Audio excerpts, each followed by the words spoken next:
Bonjour, mon nom est Rénal Jaudoin. Je suis ancien à l'Église baptiste évangélique d'Alma. Il me fait plaisir de vous souhaiter la bienvenue. Aujourd'hui, nous allons continuer notre survol du prophète Ésaïe. Nous sommes rendus au chapitre 7. J'en profite pour vous inviter à nos réunions du dimanche matin à partir de 9h30. Évidemment, à cause de la pandémie, on a des restrictions, mais tout en les respectant, ça nous permet d'être ensemble et puis d'écouter la parole de Dieu, puis de pouvoir fraterniser. Alors, maintenant, avant de commencer le prophète Ésaïe, nous allons écouter un chant, puis après ça, nous avancerons dans notre survol du prophète Ésaïe.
Bon, maintenant nous allons commencer notre survol du prophète Ésaïe. Nous sommes rendus au chapitre 7. Mais pour nous donner un petit peu de contexte, nous allons d'abord lire le chapitre 3, les versets 14 et 15. L'Éternel entre en jugement avec les anciens de son peuple. et avec ses chefs. Vous avez brouté la vigne. La dépouille du pauvre est dans vos maisons. Et de quel droit foulez-vous mon peuple et écrasez-vous la face des pauvres, dit l'Éternel des armées. Alors, ça nous donne un peu le contexte. Pourquoi est-ce que le prophète Ésaïe, ici, nous dit qu'il y a tellement de jugements qui sont sévères? Mais la raison en est simple. Nous venons de la lire ensemble. Parce que les anciens, les chefs, aussi les femmes, les hommes, le peuple, tout le monde ne respectait plus les lois de l'Éternel. Alors Dieu a enlevé sa protection sur lui et lorsque les nations qui l'environnaient, Israël, ont voulu conquérir, Israël n'avait plus la protection de l'Éternel à cause du jugement, à cause de ses péchés. OK? Donc maintenant, nous allons lire ensemble le chapitre 7. Mon but, comme dans les autres présentations que nous avons faites, est de vous présenter, de nous permettre de lire le livre ensemble, puis je vais faire quelques commentaires aussi durant qu'on va faire cette lecture. Alors, le chapitre 7. Il arriva au début, le premier verset, il arriva du temps d'Akaz, fils de Jotham, fils d'Uzias, roi de Juda, que Ritsin, donc on voit que c'est très bien daté ici, là, c'est du temps d'Akaz, qui est le fils de Jotham, que Ritsin, roi de Syrie, monta avec Pékak, fils de Ramalia, roi d'Israël, contre Jérusalem pour l'assiéger, mais il ne put l'assiéger. Ils ont été obligés de lever le siège. Pourquoi? Probablement parce que le roi d'Assyrie et que Akaz avait demandé en renfort s'approchait. Donc, ils sont partis. Ils ont été obligés de lever le siège. On vint dire à la maison de David, donc au roi, qui était la succession de David, bon, les Syriens sont campés en Éphraïm. Ça veut dire qu'ils sont campés en Israël. Donc, Israël formait deux royaumes. Le royaume du sud, du Juda, puis le royaume du nord, toutes les 10 autres tribus qui s'étaient séparées ensemble, ça faisait presque 200 ans à cette époque-là. Et le cœur d'Akaz et le cœur de son peuple furent agités comme les arbres de la forêt sont agités par le vent. Donc, ils avaient très peur. Alors l'Éternel dit à Ésaïe, « Va à la rencontre d'Akaz, toi et Shir-Jashum, ton fils, vers l'extrémité de l'aqueduc de l'étang supérieur sur la route du champ du Foulon. » Donc Ésaïe est allé avec son fils. Le nom de son fils veut dire « un reste qui se convertit ». Ça veut dire que Dieu avait demandé de donner ce nom-là à son fils pour que ce soit une signification pour les gens parmi lesquels il vivait. Ce qui voulait dire qu'il va rester seulement qu'un petit peu de gens qui vont rester vivants d'Israël, puis de Juda. Donc un reste, mais qui vont se tourner vers Dieu. Un reste qui se convertit. Et dis-lui. Donc, Ésaïe va annoncer la parole de Dieu à Akaz. « Sois tranquille, ne crains rien, et que ton cœur ne s'alarme pas devant ces deux bouts de tison fumant. » Tu sais, c'était comme des bombes incendiaires, mais qui étaient sur le point de s'éteindre.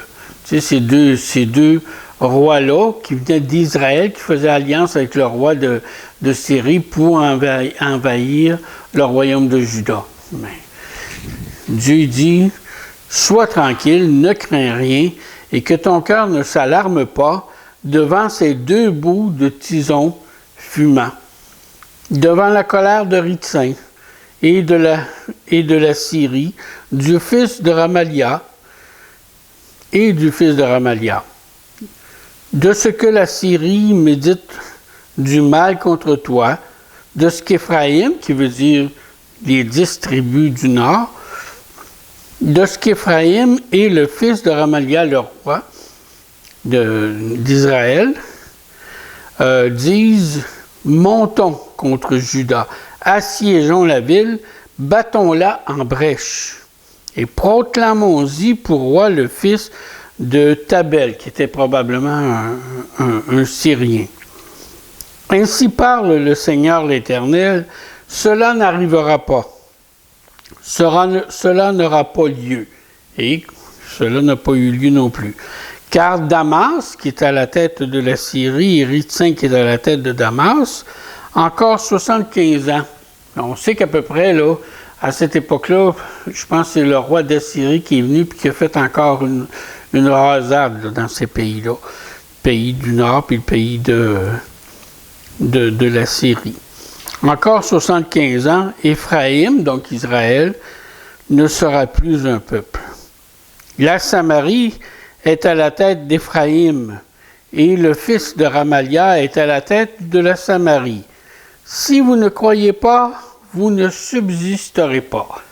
Autrement dit, Dieu leur dit, faites-moi confiance, puis ça n'arrivera pas. Mais si vous ne croyez pas, ben vous ne résisterez pas.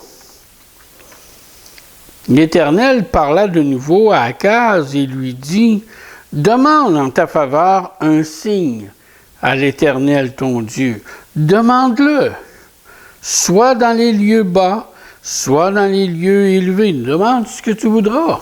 Hein? » Akaz répondit, « Je ne demanderai rien, je ne tenterai pas l'Éternel. » Ah, Akaz, il fait comme s'il était le super spirituel, puis en s'appuyant sur des versets de la loi, mais c'est parce qu'il ne voulait pas faire confiance à Dieu, il voulait, lui, faire confiance, appeler les Assyriens pour qu'ils viennent à sa rescousse.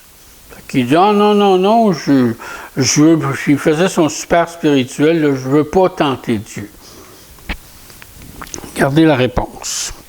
Ésaïe dit alors, écoutez donc, maison de David, donc qui voulait dire la royauté, donc Akaz. Écoutez donc, toute la maison de David, est-ce trop peu pour vous de lasser la patience des hommes, que vous lassiez encore celle de mon Dieu?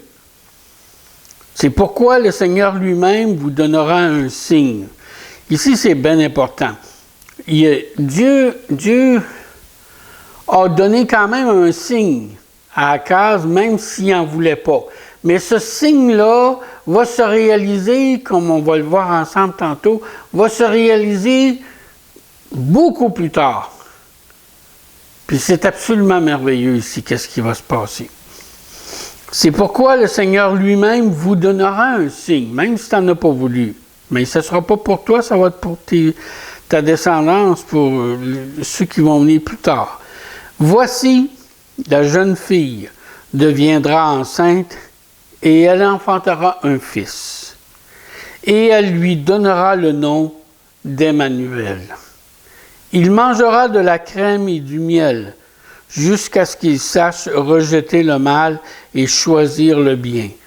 Mais avant que l'enfant sache rejeter le mal et choisir le bien, le pays dont tu crains les 2 rois sera abandonné.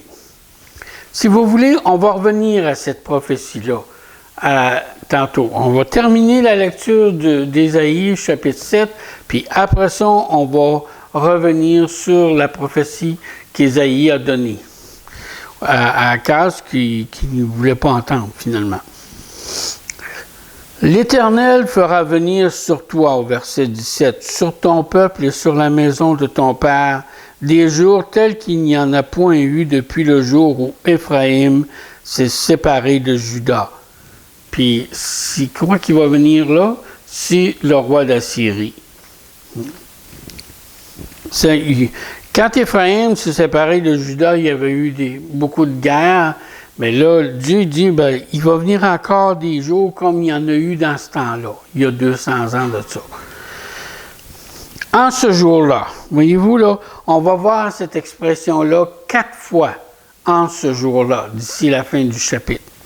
Premièrement, au verset 18, en ce jour-là, l'Éternel sifflera les mouches qui sont à l'extrémité des canaux de l'Égypte et les abeilles qui sont au pays d'Assyrie. Elles viendront et se poseront toutes dans les vallées, dans les vallons désolés et dans les fentes des rochers, sur tous les buissons et sur tous les pâturages. Alors, il va y avoir une première catastrophe qui va arriver, qui va être un ravage des récoltes, si on peut dire, les bébites. Le deuxième en ce jour-là, au verset 20. En ce jour-là, le Seigneur rasera avec un rasoir pris à louage, au-delà du fleuve, avec le roi d'Assyrie. Donc, le roi d'Assyrie, quand il va venir, il va humilier les gens, il va les raser, puis même raser la barbe, ce qui est un signe d'humiliation totale pour les gens à cette époque-là. En ce jour-là, le Seigneur rasera avec un rasoir pris à louage au-delà du fleuve. Il va les faire venir d'au-delà de l'Euphrate, d'au-delà du Tigre, avec le roi d'Assyrie. La tête et le poil des pieds. Il enlèvera aussi la barbe. Donc, c'est vraiment une grande humiliation qui va venir. Le troisième en ce jour-là. En ce jour-là, chacun en tiendra une jeune vache et 2 brebis. Il y aura une telle abondance de lait qu'on mangera de la crème, car c'est de crème et de miel qu'on se nourrira, tous ceux qui sont restés dans le pays. Ben oui, il n'y aura plus aucune récolte. Tout ce qui va rester, finalement, aucune culture, tout ce qui va rester, c'est juste les personnes vont avoir une chèvre, puis de la crème, ils vont pouvoir, il n'y aura plus rien d'autre à manger que de la crème et du miel. Puis même, on va voir tantôt peut-être, on parle de lait caillé aussi, parce qu'il n'y aura même plus rien d'autre. Puis le quatrième, en ce jour-là,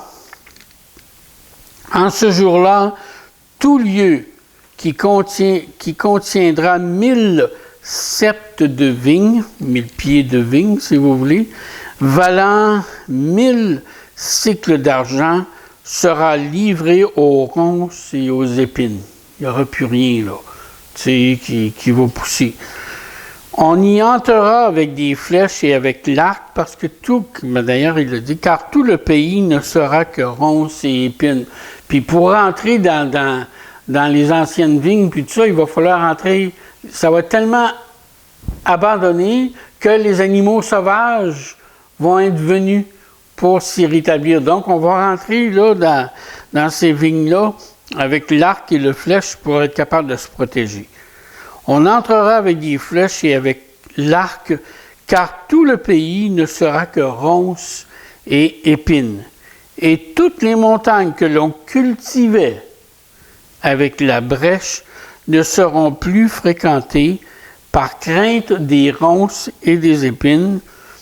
On y lâchera le bœuf et la brebis et en foulera. On y lâchera le bœuf et la brebis en foulera le sol. Donc, tous les beaux champs qui étaient cultivés, il n'y a plus rien qui va subsister. Alors, voyez-vous, c'est des terribles jugements qu'Ésaïe avait à annoncer.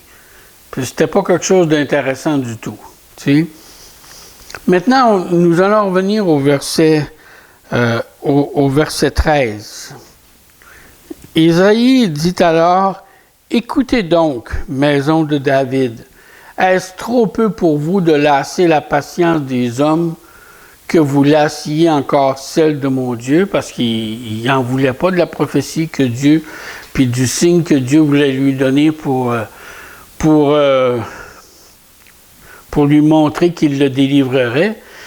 Et Akaz a demandé le secours du roi d'Assyrie. Mais ils se sont fait jouer un bon tour parce qu'après ça, le roi d'Assyrie les a vaincus, les a assaillis, les a complètement détruits. Fait que ça n'a pas été du tout un secours pour lui. Puis lui-même, le roi de Palek, ou Pekak, comme on l'appelle, là, lui-même venait de subir des grandes défaites aussi militaires. Et puis, c'est pour ça qu'il avait tellement peur quand il a vu encore d'autres armées venir se camper contre lui. Les Édomites étaient en train de l'envahir par le sud avec les Philistins. Puis là, Israël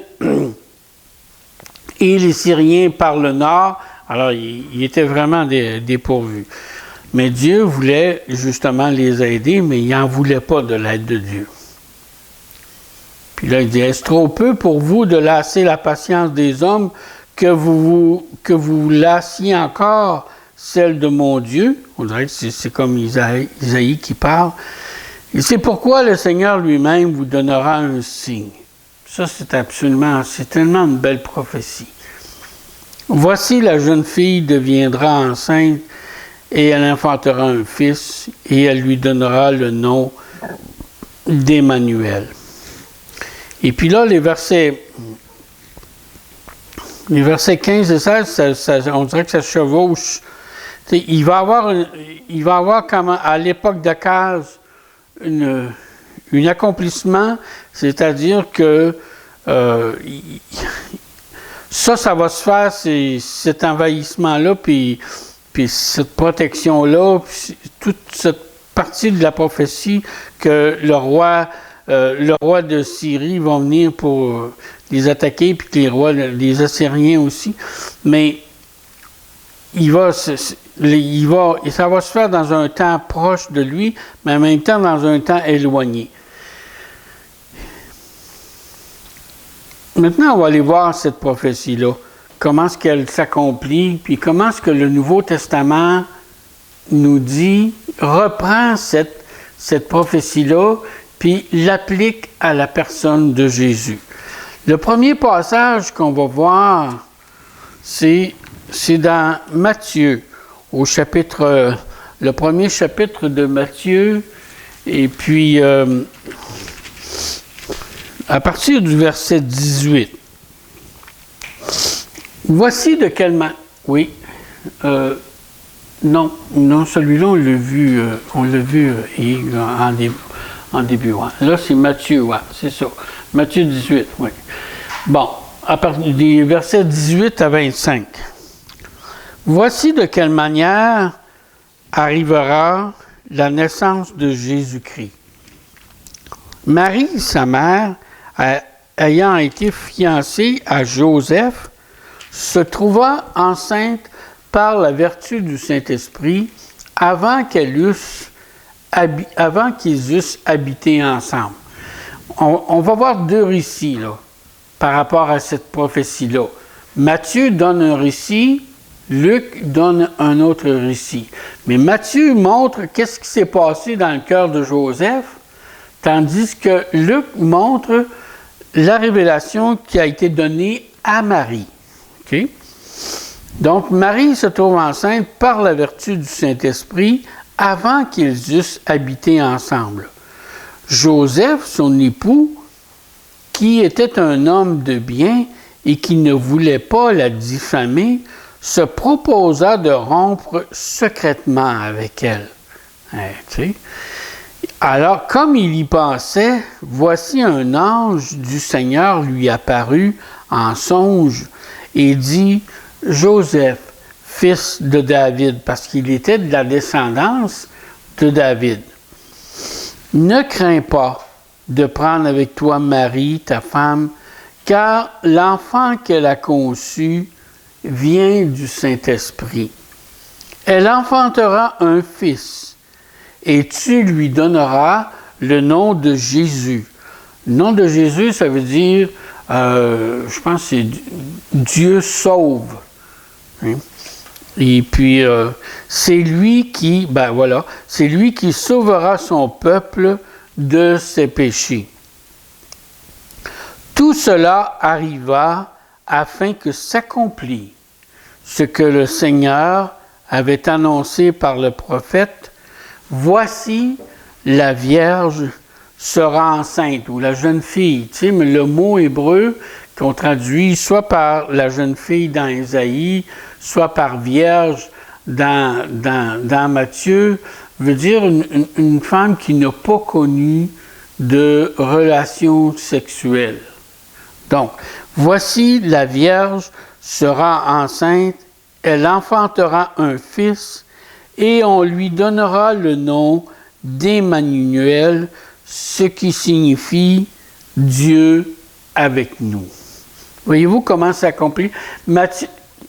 Ésaïe avait fait une prophétie qui avait donné un signe à Akaz, mais qui s'est réalisé justement à l'époque de Jésus. Tu sais?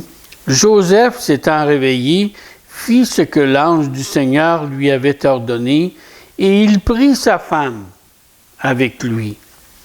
Mais il ne la connut point jusqu'à ce qu'elle eût enfanté un fils auquel il donna le nom de Jésus. Voyez-vous donc, Matthieu applique à Jésus la prophétie qui avait été faite par Ésaïe. Maintenant, on va voir un deuxième passage qui nous parle de cette prophétie-là.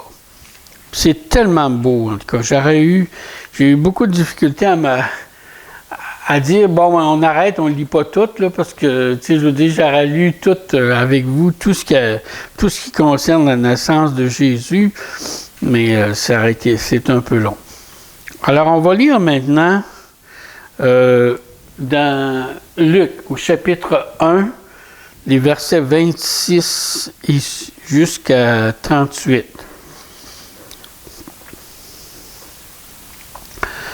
Au 6e mois. Bon, ben là, c'est quoi le 6e mois ici, là? C'est le 6e mois de la grossesse d'Élisabeth qui va mettre au monde Jean-Baptiste. Élisabeth, c'est la cousine de Marie, puis elle était stérile. Puis ils étaient rendus âgés, Zacharie. Puis Zacharie, lorsqu'il faisait son service au temple, il a été visité par l'ange Gabriel, qui lui a annoncé que sa femme deviendra enceinte. Il a douté, alors il a été muet jusqu'à la naissance de son fils. Quand Élisabeth était rendue à son 6e mois, regardez, je peux aller le verset 20, le verset 24 avant, là.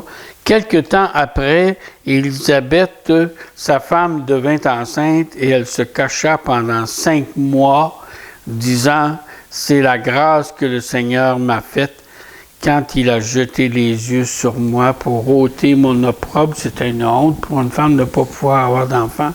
« Quand il a ôté mon opprobre parmi les hommes. » Bon.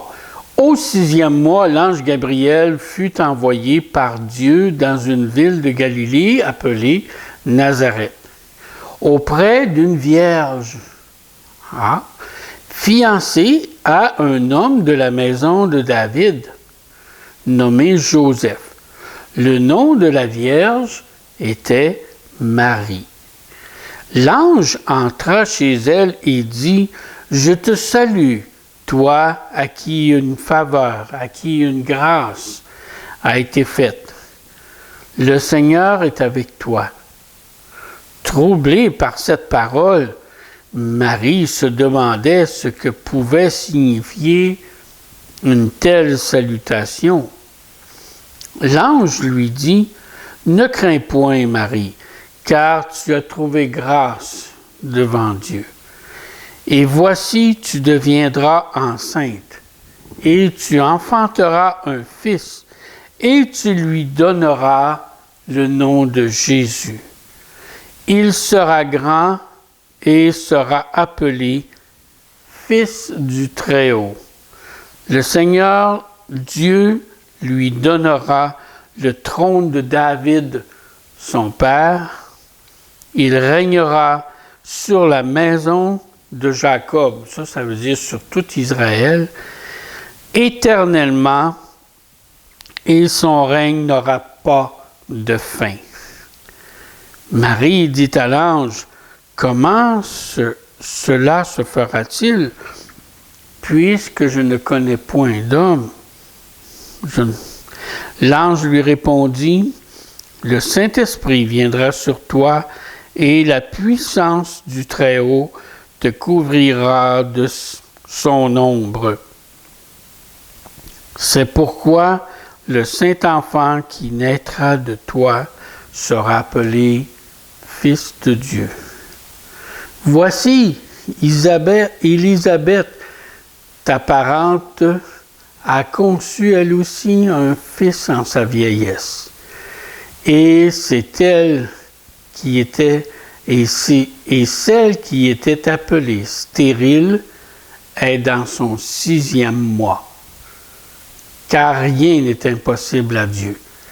Marie dit, je suis la servante du Seigneur, qu'il me soit fait selon sa parole. Et l'ange la quitta. Alors voyez-vous comment cette prophétie s'est accomplie, cette prophétie d'Isaïe, qu'Isaïe avait fait, je sais pas, peut-être 700 ans avant, tu sais, au niveau de la naissance de Jésus, ben, elle s'est réalisée dans la personne du Seigneur. C'est pourquoi le Seigneur lui-même, je relis dans Isaïe, au chapitre 7, verset 14. C'est ça. Merci Yves. Là. Oui, c'est pourquoi le Seigneur lui-même vous donnera un signe. Voici la Vierge, voici la jeune fille, deviendra enceinte, et elle enfantera un fils, et elle lui donnera le nom d'Emmanuel. Il mangera, comme on l'a vu dans le reste du chapitre 7, là, de la crème et du miel. Parce que quand Jésus est né, c'était l'occupation romaine en Israël. Donc, c'était un temps très difficile aussi. Donc, lui aussi, il mangera, on pourrait traduire aussi, il mangera de la crème ou du miel, ou on pourrait traduire, regardez, dans la Bible du Sommeur, ici, il dit, voici la jeune fille sera enceinte, et elle enfantera un fils, et elle lui donnera pour nom Emmanuel, Dieu avec nous. Il mangera du lait caillé et du miel, jusqu'à ce qu'il apprenne à rejeter le bien et choisir, rejeter le mal et choisir le bien. Donc, ça voulait dire un temps vraiment, vraiment difficile, jusqu'à ce qu'il sache rejeter pendant un certain nombre d'années. Pendant, il sache rejeter le mal et choisir le bien. Une période de 6 ans, un enfant qui apprend à rejeter le mal, choisir le bien, ou un enfant de 12 ans, ou il y a même en Israël, on pourrait dire un enfant de 20 ans aussi. Tu sais. Mais avant que l'enfant sache rejeter le mal et le bien, le pays dont tu crains les 2 rois sera abandonné. On revient à l'époque d'Akaz pour la fin de cette prophétie. Alors, quand on vit des choses difficiles, ben, la première chose, c'est de se demander, est-ce que vraiment j'ai demandé au Seigneur, est-ce que j'ai désobéi au Seigneur? Puis ce que je vis maintenant, ben, c'est des conséquences de mes choix, tout simplement. Mais malgré tout ça, il ne faut jamais oublier que la miséricorde de Dieu est toujours là.